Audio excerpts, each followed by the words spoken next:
Okay, so for the major topic of this episode, we are going to go over a lot of games that are being released at Origins Game Fair 2019 and just talk about them. We're going to try to go over the games that you can purchase there, although the list is not as complete as it will be in a few weeks. But the longer we wait, the closer it is to the con. So we have to do it at some point, and we're bi-weekly, so it just makes sense to do it now. We might add some games on here in 2 weeks, which will be pretty much that release will come out at the beginning of the week of Origins. So we might go over a couple more games in that one, maybe like some really things we're super excited about. But as of right now, we just are going over the list on Thursday, which is the 23rd. And this should come out on Monday. And so there's a couple of days, so there's going to be a lot more games added. Even just today, I think there was like 36 games added throughout the day while I was at work. So I had to end up, once I went through the whole list, I went through and sorted by recently added and went through those. And I didn't have anything new to put on there, so that was good. Cool. Nice. Yeah. If you are going to Origins, we should just plug this real quick. Some of us will be there. Matt has yet to decide. Yes, I have not decided. Okay. Matt may be there. Eric and I will be there. And George will be in bed. Yes. That is true. Undergoing or post surgery. So yeah. All right. So let's some of us may have ordered these. I think George, yours are ordered as far as your excitement level. I think the rest of us are probably got a couple of those that we'll save to last, but otherwise our list this isn't like a top 10 list or anything like that. So if you're listening, don't think that the order we put these in means anything for the most part. And don't think that we necessarily know a whole lot about all of these games. Yeah, some of these games is a couple of paragraphs of information, and the box arts, some of them there are preview videos of past conventions that they did where it wasn't actually there, but they're talking about it coming out later on, things like that. So we'll talk a little bit about the game. We're not going to go in massive details about each game, but we'll hit up some of them. I guess I'll just go ahead and start since I have one right here, and it's going to be quick. This one's pretty obvious. It's the Role Player Fiends and Familiars expansion. This basically comes out. Actually, I don't know when it comes out, but because I think it's for demo at Origins, I believe it's not actually available. I might be wrong about that, but it comes with some fiends. We had talked about this on the news a couple of weeks ago, I think, and it adds some fiends that are part of the character creation, and then otherwise it sounds like it just comes with a lot more of the same stuff that expands on the expansion and the base game stuff, like more market cards, more guys to fight in the minion deck, more actual bosses to fight at the end of the game. The fiends seem like it's the only thing, or at least in the description, that's new. So either way, it doesn't matter. Whatever they come out with, it's being purchased and added into my box. Pick it up. Yep. Yeah. So pretty excited about that. George, what's your first one? Okay, so caught me right when I was choking. My first one is called Journey of the Emperor. This one is going to be a demo, not for sale yet, but this is going to be, let me find it here. It's by, Laboratory H. It's a Laboratory H game. And in this one, you're going to be leading the Emperor on a number of journeys outside of his castle and across the countryside, and you want him to have the most pleasant experience possible. So you have a number of cards, and some of your cards are going to start at the left coast, and then you're going to have cards that don't have a coast on either side, and those will just be part of the journey. And then you'll have the cards that end at the... Did I say the left coast before? Right. The right coast, we'll call that. Left and right. Left and right coast. So you're going to be putting these cards together to make a number of journeys, and it's up to you how many journeys you make and how many cards you put into each of your journeys. But you only have a limited number of cards, and each card that you have either has a coast or not, and it also has symbols on it. There are dragons and phoenixes and... I don't know. Oh my! Those Chinese dogs. Yeah, different things. And then they also dad jokes. Depending on the coast cards that you put down, because you can cover up your coast cards and make them into interior journey cards if you want to. But the ones that you have on the ends of this whole long string of symbols that you're going to be putting out in front of the Emperor, those will determine what points you get based on the sets that you can put together. So one card might say you get 7 points for every dragon and phoenix that you can pair up during this part of the journey. And then it ends with a card that says, and you get 16 points for every, dragon phoenix and whatever, dragon dog. Mm-hmm. So at the end, you total everything up, and whoever's done the better job of putting those things together gets to win the game. Sounds interesting. Yeah, that sounds pretty cool. Mm-hmm. And it's beautiful. The art is old Chinese scrolls. It's really, really nice. I like it. Sweet.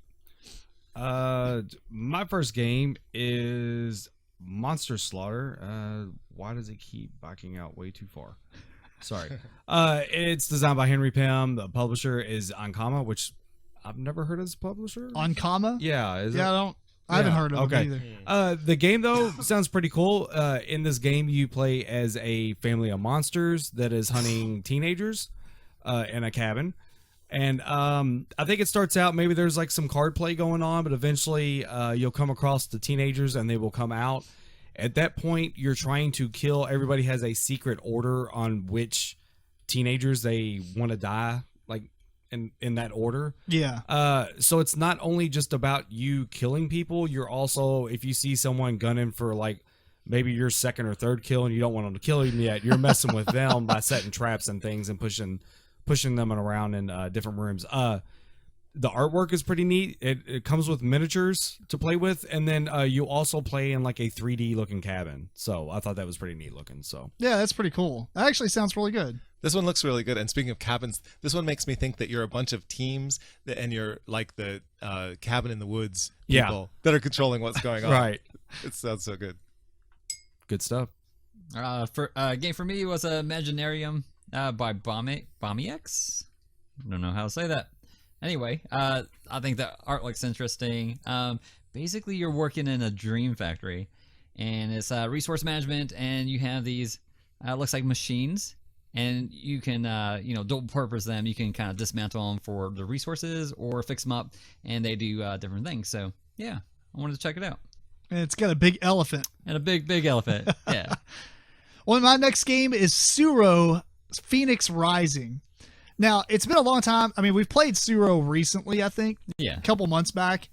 It's not the greatest game that we pull out on the shelf. I mean, I think it's okay. It's a great game to show new players, Right. new people Nice to the hobby. abstract game. Right.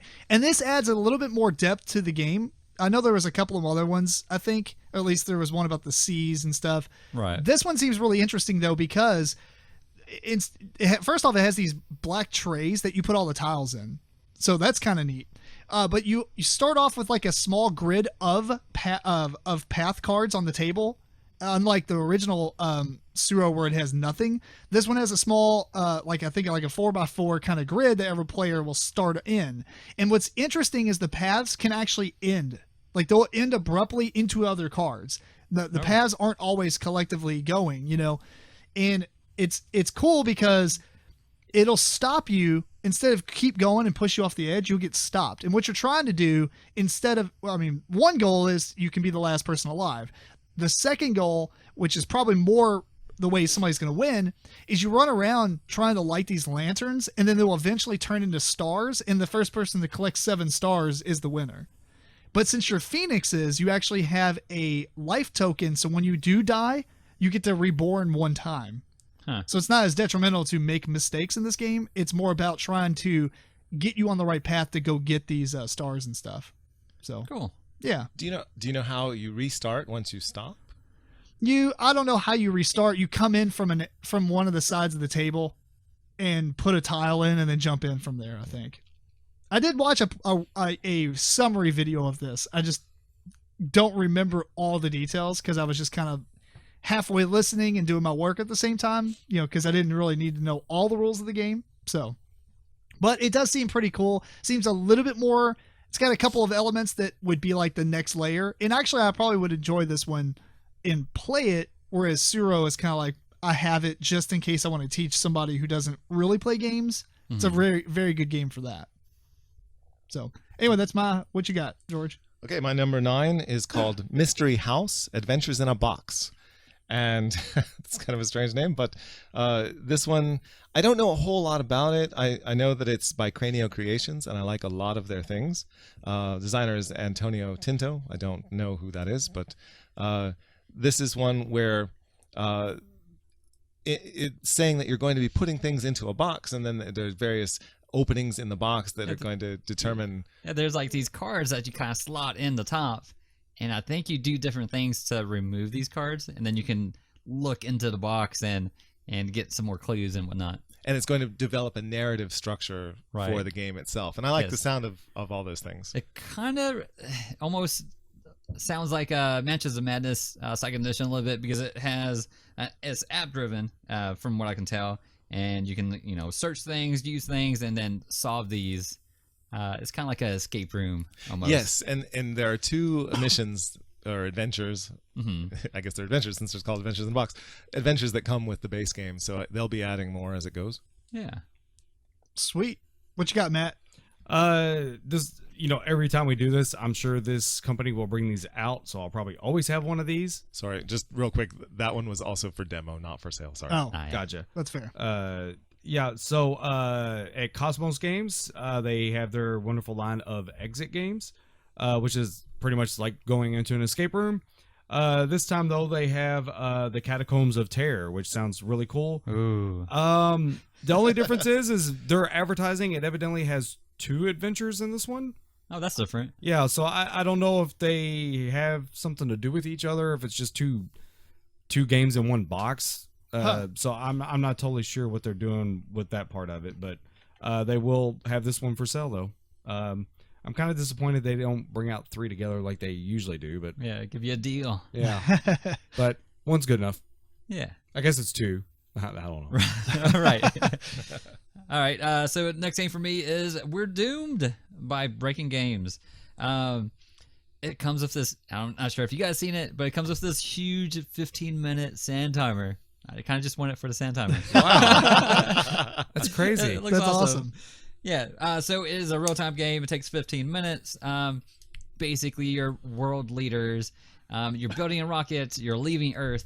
But there's not enough seats. So you're building seats. You're putting in resources to build these seats, but there's not going to be enough seats. So you also take influence, because the people with the most influence are also going to have a seat, versus people that don't have enough influence. So yeah, it just sounds really interesting, and want to give that a try out. I think it plays up to 10 players. So yeah. Sweet.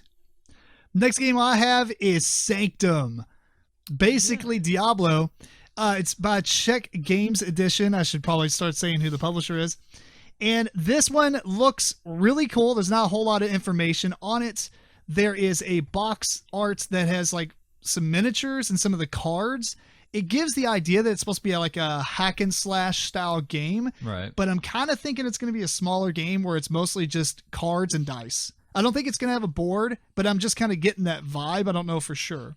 It did say you had to kind of venture on and not only like get new equipment, but you change your tactics throughout playing it. Yeah, so there's a little bit more deeper gameplay than what is being sent out by the publisher right now, but it does look awesome.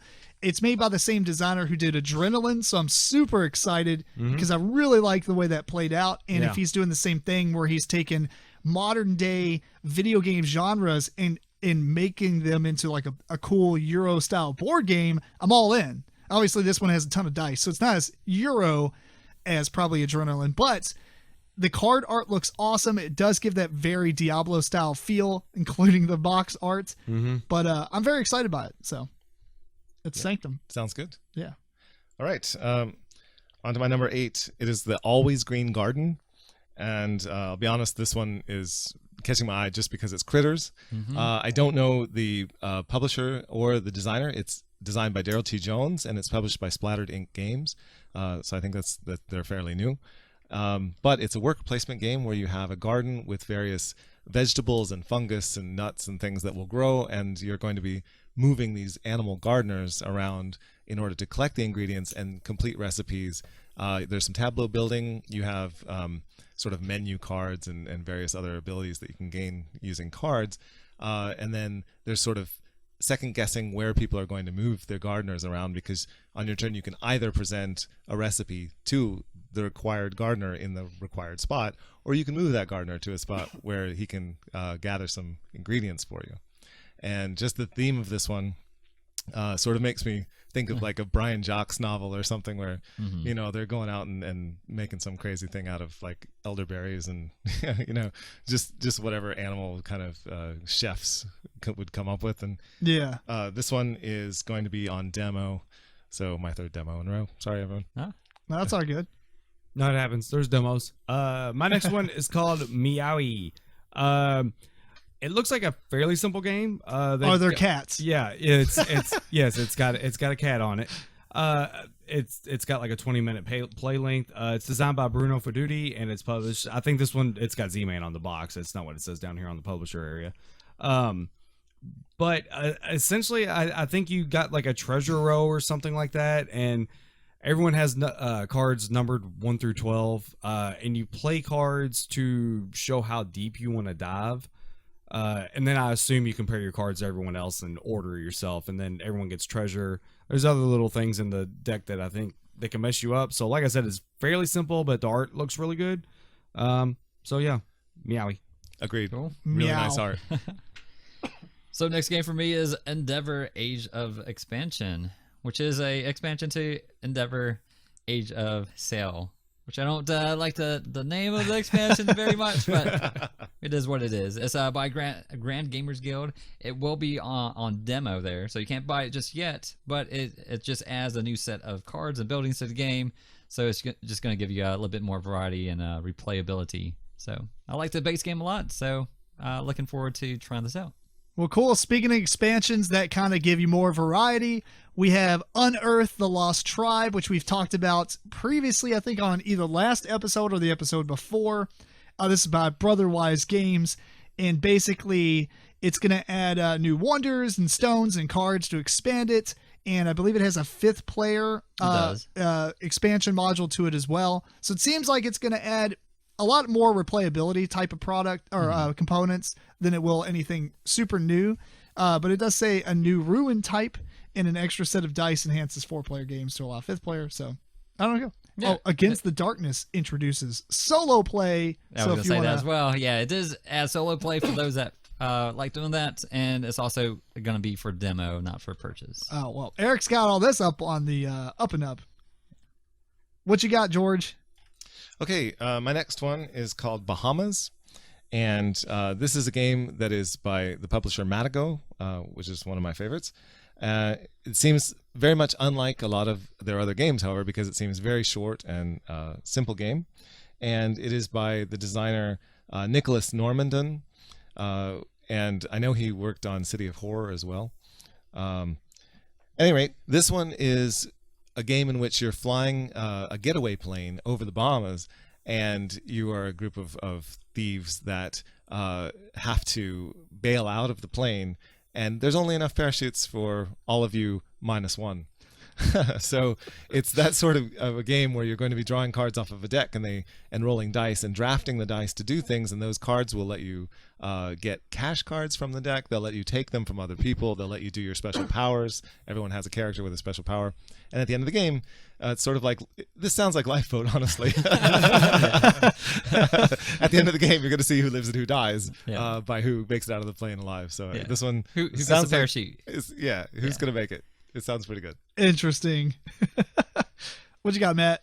Well, I got rid of it. Where'd it go? Oh, I forgot. Bahamas also for sale, if I didn't say that. Yeah, a for sale game. It's for sale. And it's possible that some of these games could just be on demo, but they could at the last minute airship some of the games in to purchase. A lot of times that happens. Oh, They'll get like 100 games they're shipped out. So. Yeah, because they almost know for sure they're not going to have it, but then like 2 days before they get a whole pallet of it. Right. So you could be part of that stampede and get there. Yeah. Yeah. Surprise.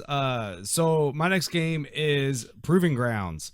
It's by Kane Klinko. This is going to be published by Renegade Game Studios.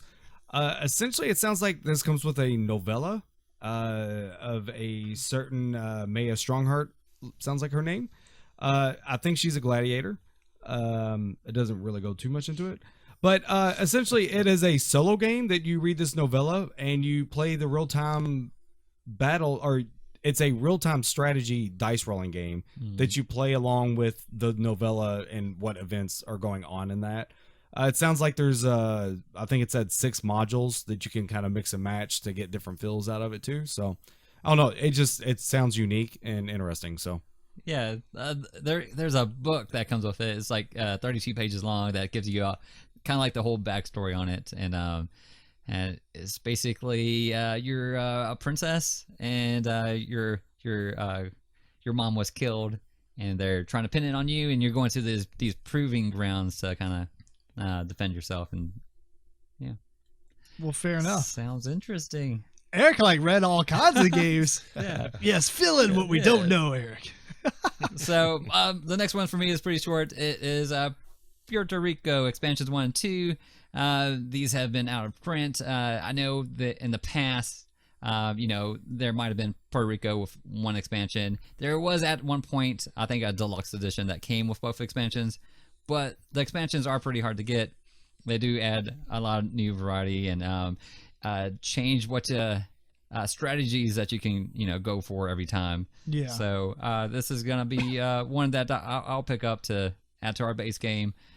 We only play it once a year, but I think it's worthwhile. That's like our to get. anniversary of gaming game, Right. because it's the first game we played with Eric, I think, or kinda. It's the first game we played at my house. Yeah.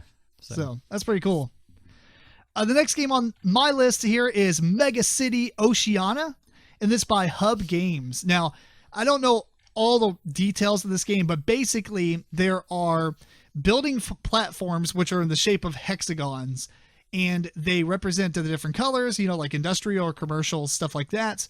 But the game has a dexterity element. So you're going to get all these, there's a huge bag of all these weird shaped pieces, and you're kind of building it. Like you get a card, and it's like a building contract, and it tells you what pieces you need to build this stuff on this platform, and you do it in front of you, but then it sits there until I guess your next turn or something, and then you get to slide it into the city.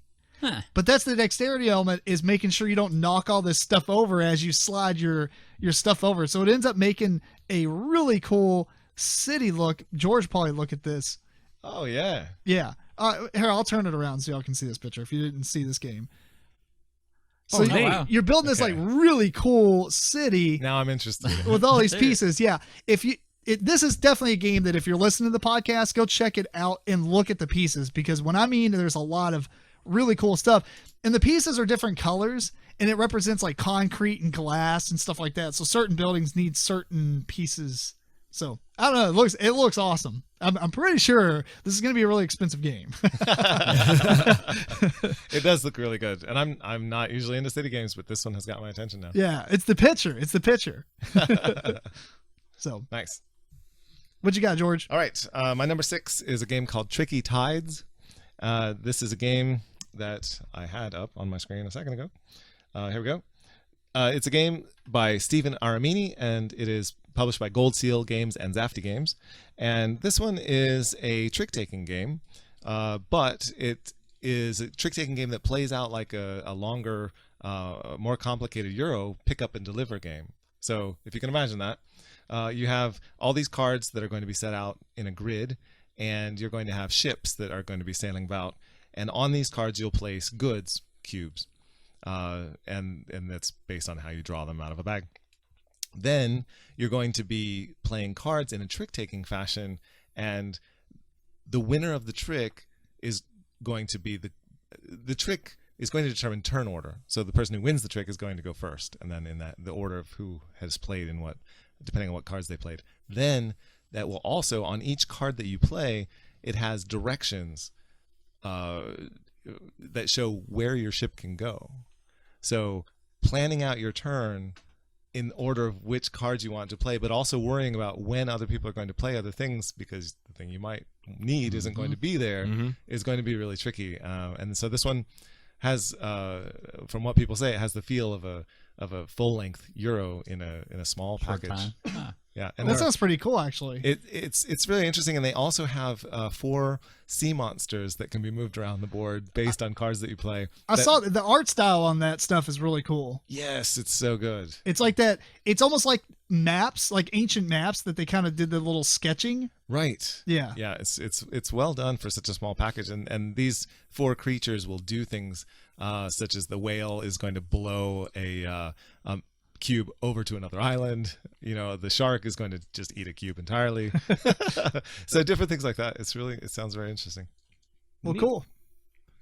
My next game is Hako Ona. Okay, so this is by Whiz Kids, and the designer is Go Edgen. That's probably said completely wrong. It is a Japanese designer, I believe.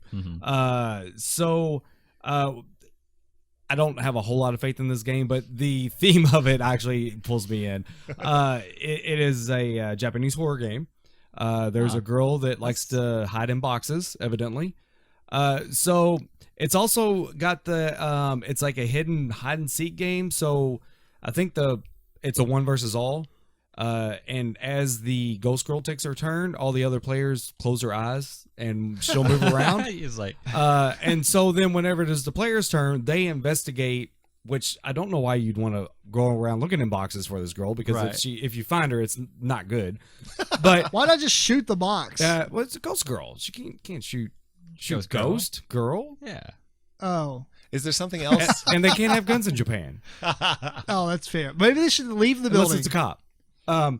Yeah, maybe. Oh, maybe I think that's part of it. I think you might be locked there. You're Of course. You're looking for the key, maybe. Yeah, You need exactly. You're trying to find the key and the way to Okay. get out. And, This and not that. the ghost girl. And not the ghost girl. We solved the riddle. But there is a slight dexterity thing to it, where it says you're stacking these discs. I'd imagine they have to be rounded or something to make it more difficult. But once you tip over the disc, then the ghost girl heard you. So then that's when You make noise. or you something? make noise. So that's when her turn starts. And if you open a box that has her in it, you become under her control. Oh, wow. So eventually, there's like 3 winning conditions for her. It's either like kill everyone, take everybody over. take everyone over, or I think she's searching for things also, and I think she finds her true meaning or something like that. I don't Oh know. wow. This sounds like a great game to play on a folding table. Yeah, I don't know. Don't bump the table. So if she takes you over, that's it. You're out of the game. No, I think you play for her then. Okay. Yeah. So Oh, that's you're cool. on Now her you're a team. bad guy. now you're a bad guy, right? Yeah. I like the sound of this. Yeah, It's like the zombie mechanic in a lot of games where it's like if you become a zombie now, you're a zombie. You try to win as the bad guy. right. Right. So I don't know. It sounds interesting. Cool. So What you got, Eric? my game has something like that as well. It's called Finger Guns at High Noon. Oh, God. So it's a party game. It's by Indie Boards and Cards. Pew, pew. Yeah, party game for 3 to 8.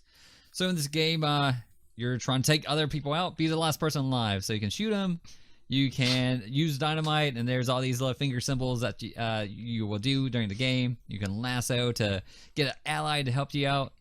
And they do different things. You can also, do a couple of different heals. I think it's like 2, 3, or 4 health. You can only heal if no one else is doing the same heal function. Also, when you die, you turn into a ghost. But then you have another way to win. If all the ghosts kind of work together and they're able to eliminate the remaining players at the same time, then the ghost players win. So, sounds really interesting. Like I said, it's a party game, so... Yeah, it plays up to 8 people, so want to check it out. Cool. The game I've got on here is another expansion, but it's an expansion for a great game that's Luxor, The Mummy's Curse.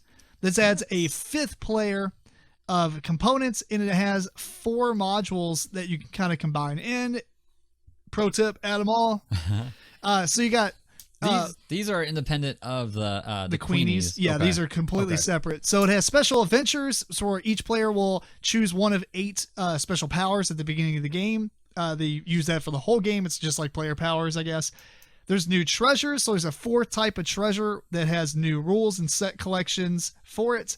There's equipment cards. So from what I'm understanding, instead of getting like a starting hand of cards like normal, you're actually going to get a starting hand of like equipment cards. But those, as you use them, will go back into the deck and you'll shuffle them and you can get them again later. So that sounds pretty cool. I don't know what they'll do. And then there's the mummy who's moving around on the board. And as you play Osiris cards, with the 1 and 2 and 3 eyes or whatever, it's going to move the mummy that many spaces. And if it comes in contact with a player or crosses a player, that player will go into a deep sleep and has to wake up. But because you're the person who moved the mummy on top of them, you get basically a token that gives you a special ability and I think maybe victory points and stuff. So It sounds like it's got a lot of cool stuff. I am very excited that it has a 5th player.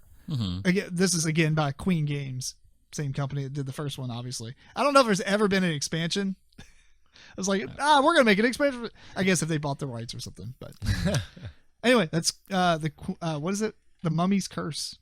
Super excited. Looking forward to that one myself. Yeah. Okay, my next number 5 is called One Key, and this is by the designer Letelier. Oh boy.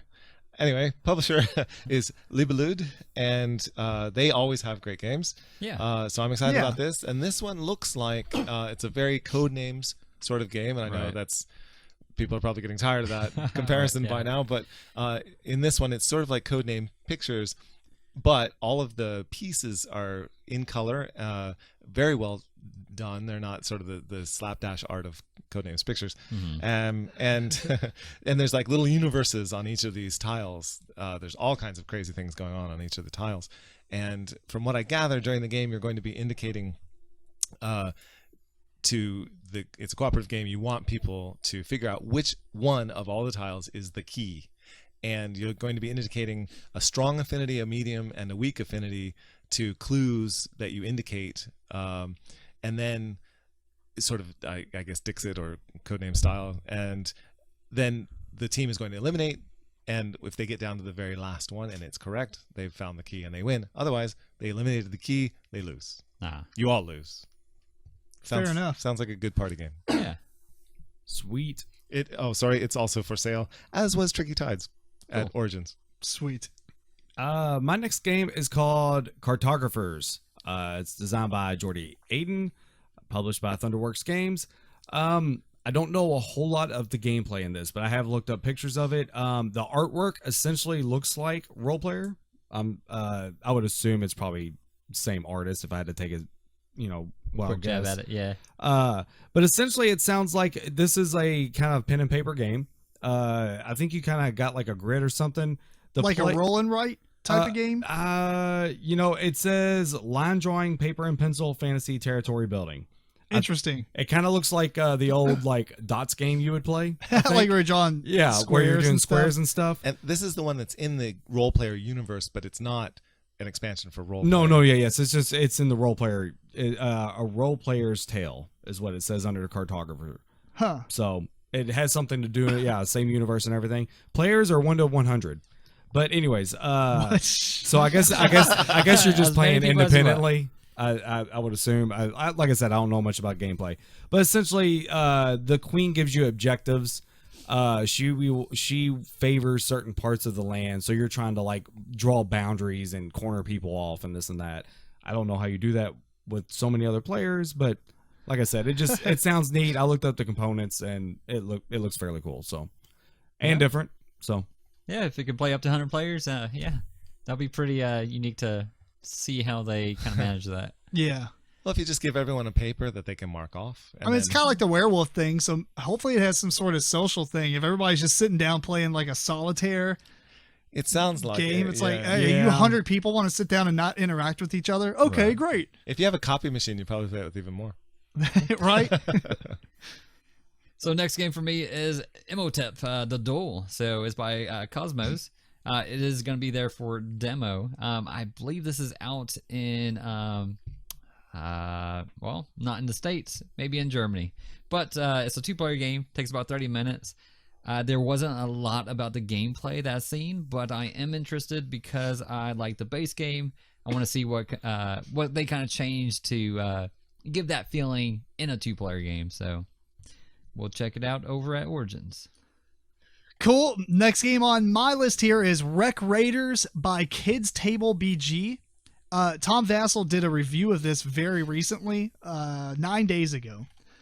So luckily I got a very good overview of what's going on, and this looks phenomenal. Just spoiler alert, he gave it a seal of excellence. So awesome. I was looking at the game, I was like, this looks really cool. And it's like, seems like it's more of a kid's thing, but then, when you start looking at it, it's just really good looking. Anyway, so the box top, first off, actually has a printed artwork on it that has all these different places or squares, and the whole game is basically collecting things to turn them in for points. right? And it's the idea of, like buried or treasure under the water kind of deal. So it's got that whole sea theme and stuff like that, where you're diving, deep sea diving to collect things. Anyway, the top of the box has a printed surface that you roll the dice into. And if the dice land on certain or touch certain squares, they go off on this drafting board. So like they might touch like a seashell and they'll go off on the seashell spot, or the skull and they'll go off on the skull spot. And then everybody's going to draft these dice. And when you draft them, one, you're drafting based on the number on the die, but you're also, if you take it and it's in the seashell, you'll get a shell of that type. And that's currency to purchase these aquariums. The aquariums, basically, you build next to you. And as you're on these adventures, essentially, you're gathering fish and you're putting them in these aquariums. But you can build the aquariums as tall as you want. So they look kind of ridiculous, but then you cap them off with the top one, so you can build a really quick aquarium and finish it.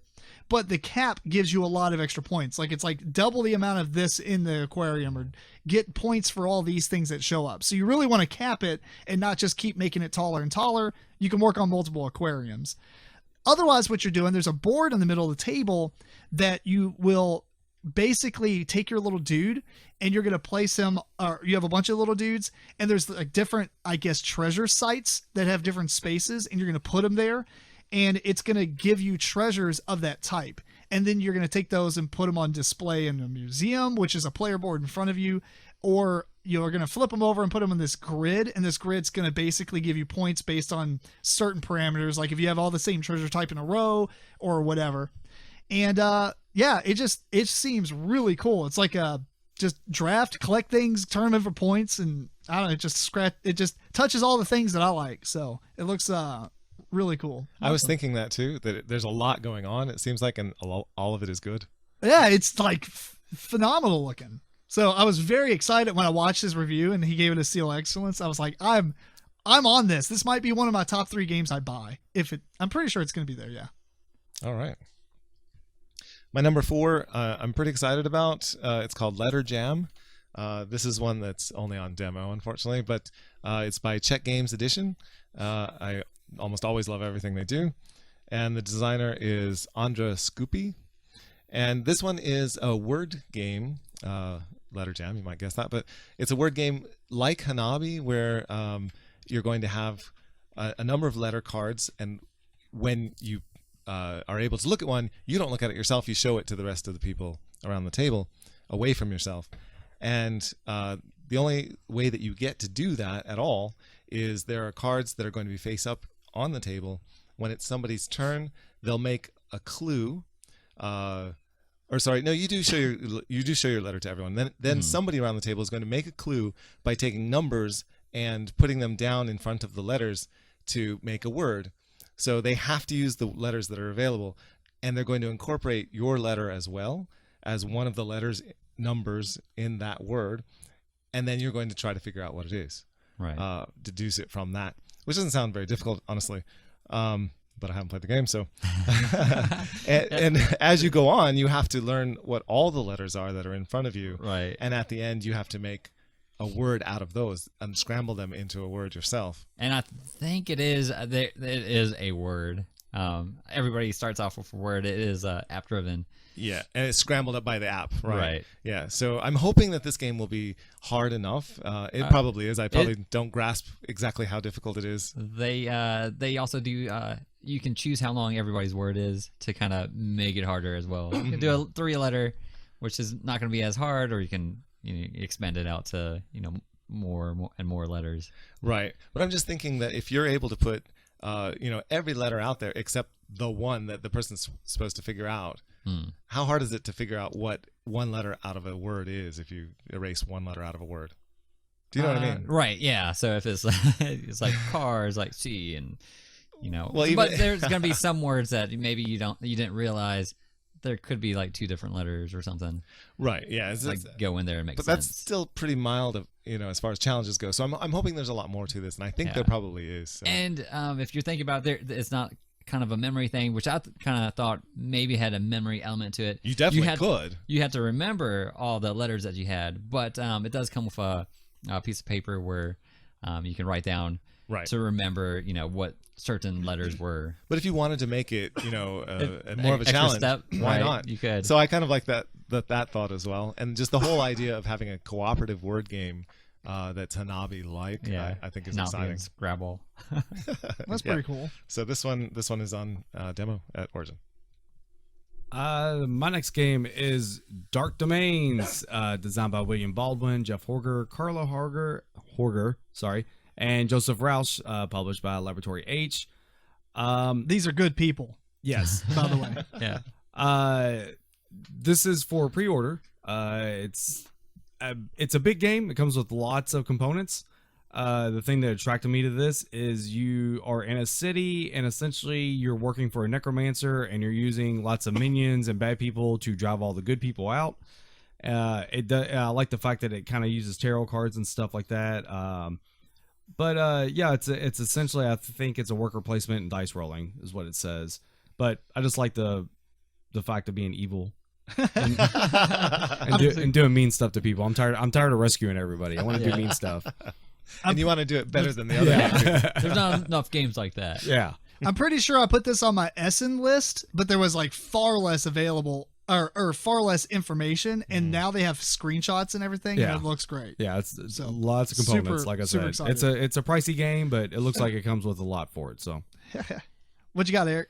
So my next one is called Tuki by Next Move Games. It is a dexterity game where, like many others, you're trying to build something. But in this one, you get some other pieces. They're called, I believe, ice blocks that you're going to use to either support part of your structure or counterbalance part of your structure.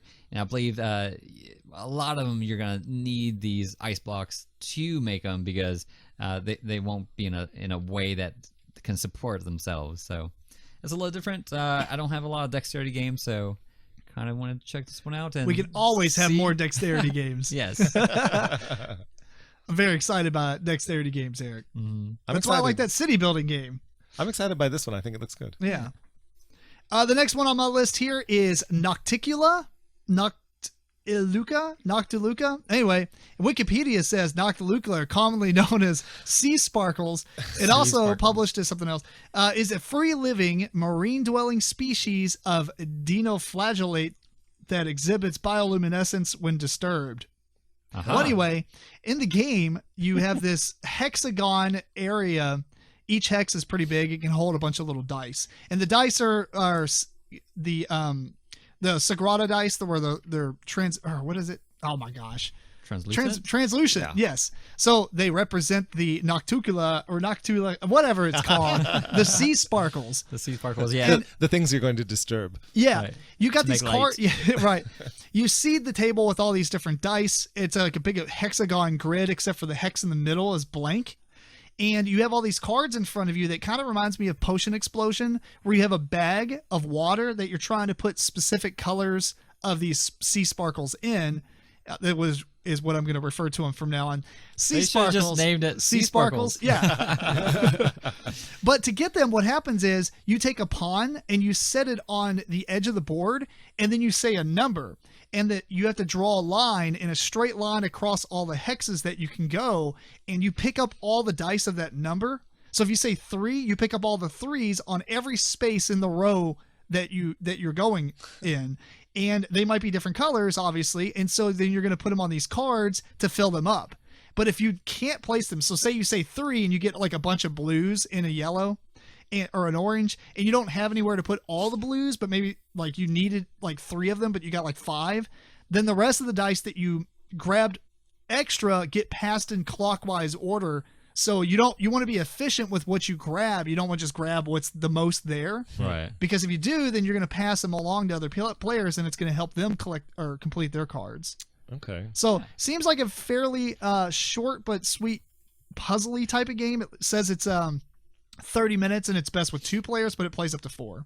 So looks pretty cool. It's by Z-Man Games. It is attractive. Yeah. Yeah. All right.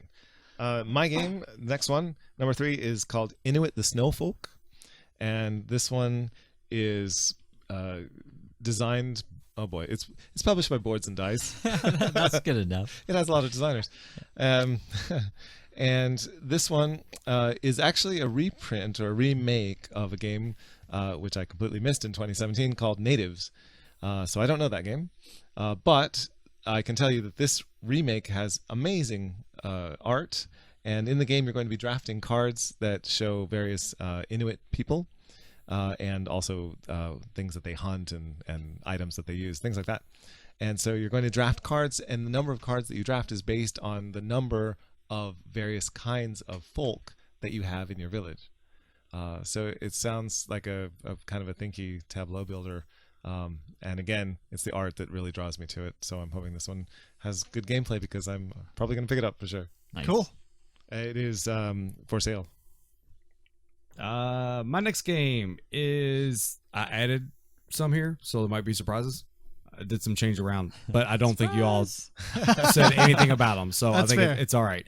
I got Papillon. I don't know if anyone saw this. Butterfly, big blue butterfly. Oh no. Yeah. There's quite a bit of buzz about this game right now. Yeah, I think. whenever you first by the way, it's designed by JB Howell. It's published by Colossal Games, and it'll be for demo. It sounds like you're just kind of like you got a garden and you're drafting cards and building a tableau. But what blew my mind on this was whenever I looked at the pictures for it, it's like 3D flowers. And I think you place your butterflies and stuff on it, and Yes. it just it's one of them things that you're going to walk by and be like, "What So in the world pretty. is that?" Yeah, It is gorgeous. yeah, it's a super awesome looking game. So hopefully the gameplay holds up to the way it looks. Well, and also hopefully the Kickstarter goes as planned because the original Kickstarter for this one by Colossal Games was taken down by Kickstarter Ruh-roh. because they didn't follow some Kickstarter rules. Uh-oh. Oh, wow. Yeah, I heard about this. Yeah, so now it's coming back and maybe it'll be fine this time. Oh no! Let's hope. Yep. Don't be shady with your Kickstarter. I don't know what they did. They might just overlooked something. Right. I mean, they're a big company pretty Yeah. much, so I'm not too worried about it. I think it'll be good. Next game for me is Century: A New World. It's by Plan B Games. It's the third installment of the Century line of games. This will add a worker placement element to this game, and it will give you 7 different ways to kind of mash up, the 3 different games. You can play the first 2 or all 3 of them together. So really interested, and I hope now that they're all out, that they maybe do some demos where they kind of mash them together. Right, so you could play the game with like the combinations and stuff beforehand. Right. Yeah.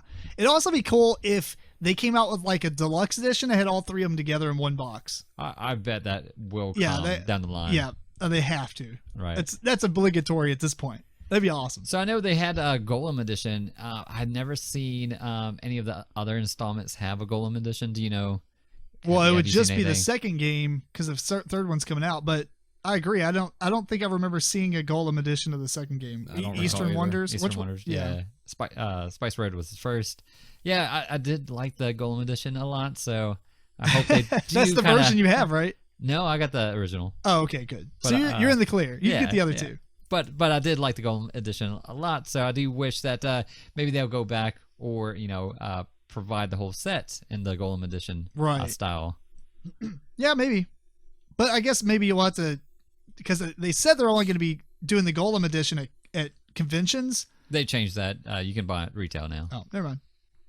Well, anyway, the next game on my list here is the new game by Pandasaurus Games, and that's Dead Man's Cabal. And I'm going to read this paragraph because it's amazing.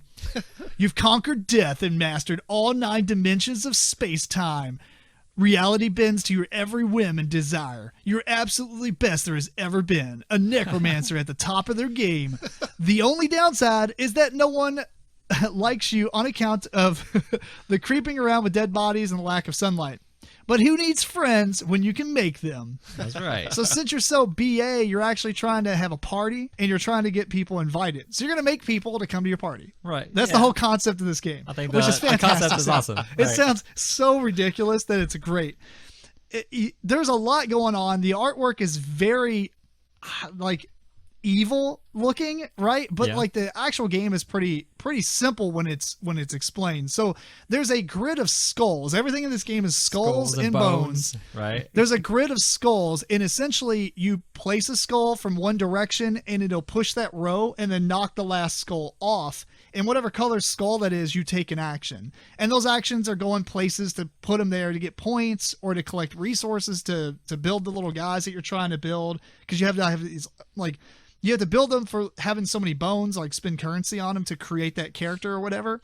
And then you can also get these runes because each character, when you create them, if you give them, I guess you use the runes for certain things, but you get bonus points for them, I guess. Anyway, that's pretty much it. It sounds and looks and is very good. I'm very excited by this. At first I was like, what is this? And then I started reading it and I watched like a preview video on when they did it at Gamma a couple months back. And I'm like, I'm sold. I'm in. So that's Dead Man's Cabal. Fantastic. So my number 2 is, it's essentially my number 1 that's actually for sale at Origins, and it's called We Need to Talk. Yeah. And I'm going to read this paragraph as well, just because we're sort of at the top of the list. This is, well, first I'll tell you, it is designed by Brian Mangoli, Michael Dunsmore, and Jordan Nichols, and the publisher is Smirk and Laughter Games. They did Before There Were Stars and Not So Fast. So we know that one. This game And says... Cutthroat Caverns, which has a new version coming out. Nice. Oh, that's right. This one is a game of staging ridiculous interventions about nonsensical problems.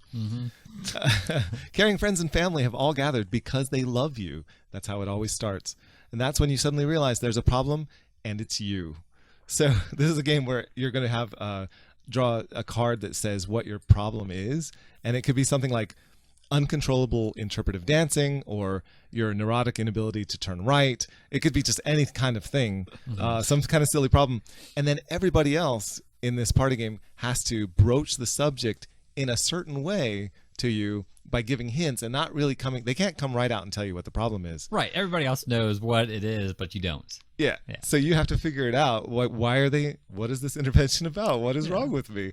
And that just sounds hilarious. I think as a party game, this is probably going to be my gem of the show. Cool. Fair enough. Another surprise. Uh-oh. It'll actually surprise you a lot that I'm even bringing this game up. Because this did interest me just because of the cover art, but we'll see. It's actually the new Vast.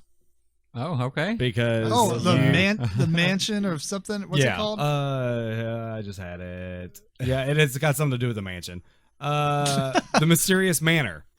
Something mansion. Yes. So I like spiders, and you get to play a spider in this one. And also I like the fact that the board is it's contained. I think it comes with a I would imagine maybe it's inlaid or something, but it said it for you to put the tiles in. Probably in the shape of a mansion. Probably in a shape of a rectangle. Are you talking about the cave? Yeah. So Okay. and Making the cave in a perimeter. yeah, so the cave can't just go Yeah. however. So but you can play as the manor, you can play as a spider. The spider has skeletons helping the spider, and there's a paladin, and then there's another like enchanter guy that can control mines. I don't know. That's about all I know about it. But I would like to play this maybe and actually like Vast. Fair enough. So we should get Vast to the table again. yeah. And then you can play somebody else other than the rogue. Yes. That would be nice. Yeah. We won't play the rogue. Next game for me is Copenhagen. They also have Copenhagen the Deluxe Edition. It's by Queen Games, 2 to 4 players. So it's a puzzly aspect game where you're getting cards, kind of like Ticket to Ride, where you're acquiring certain cards. You're spending those cards to get these Tetris pieces, and you're making these buildings. And so you're either trying to build up or you're trying to build, sideways. Once you fill a row, certain rows give you bonus actions. So we tried this one out at Lexicon, and it turned out to be a really good game. I've already tried it, so I might even be picking this up at Origins. So Yeah, I liked it a good amount. So the last game I have on my list, everybody have one last game? No.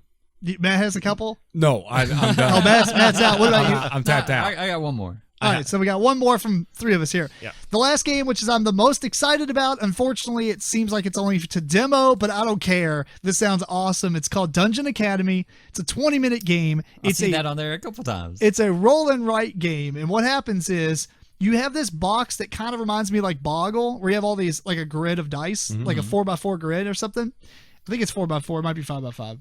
But anyway, you shake it up, and then you reveal the top, and then everybody starts drawing on their piece of paper in front of them. You play the game 4 times, essentially, so there's 4 like grids that you're going to draw lines on, and it's kind of like one of those mazes. Like you draw a line in, and you can never repeat the same spot twice, so you're drawing a line to make the path of which way you're going on these dice.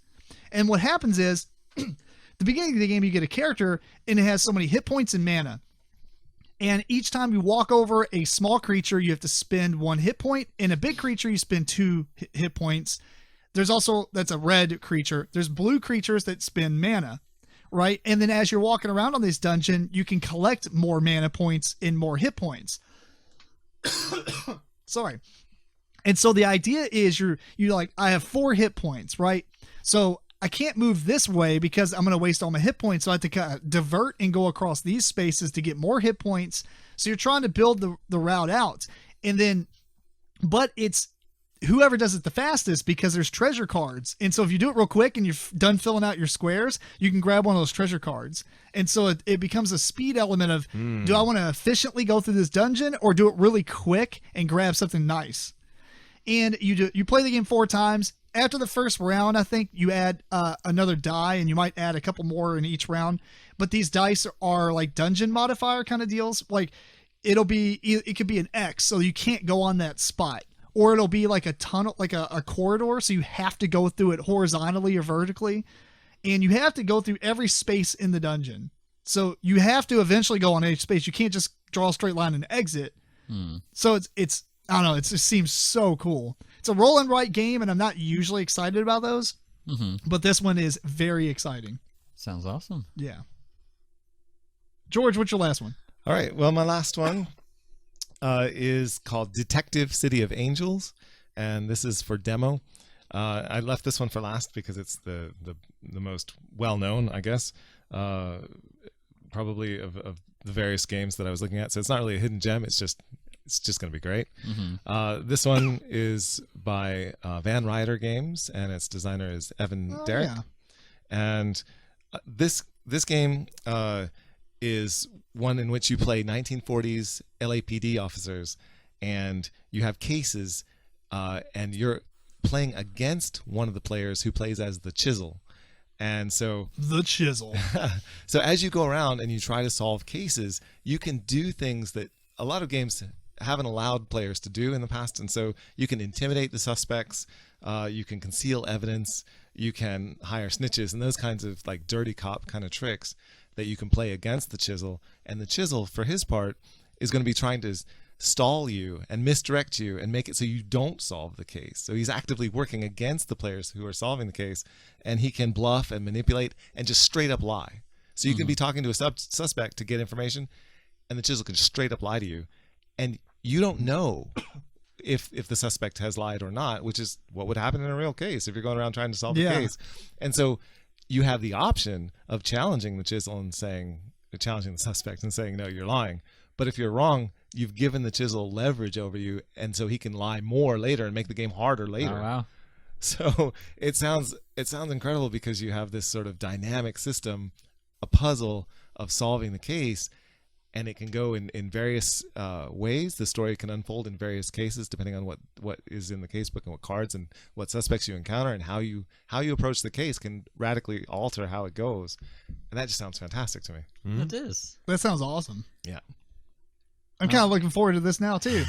It's on. I have it on. I ordered it on Kickstarter, so we'll get it eventually. Nice. This is one of the coolest things about doing this preview, is because we always bring different games to the table that I'm like, I'll pass it up. Oh, I'll pass it up. And then somebody else brings it up and you're like, wow, that sounds awesome. Yeah. So. All right, last game for me is called Sorcerer by White Wizard Games. It's a deck drafting game, much like Smash Up. It might be Smash Up 2.0. you're getting a character, a lineage, and a layer.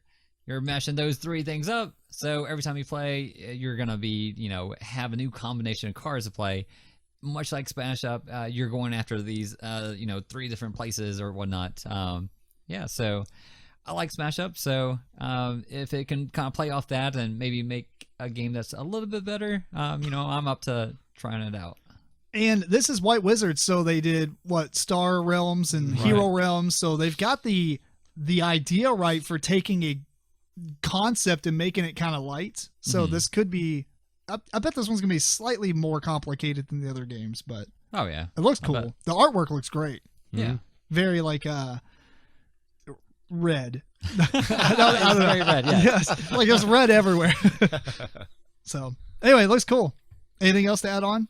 Nope, that's it for me. No, all good.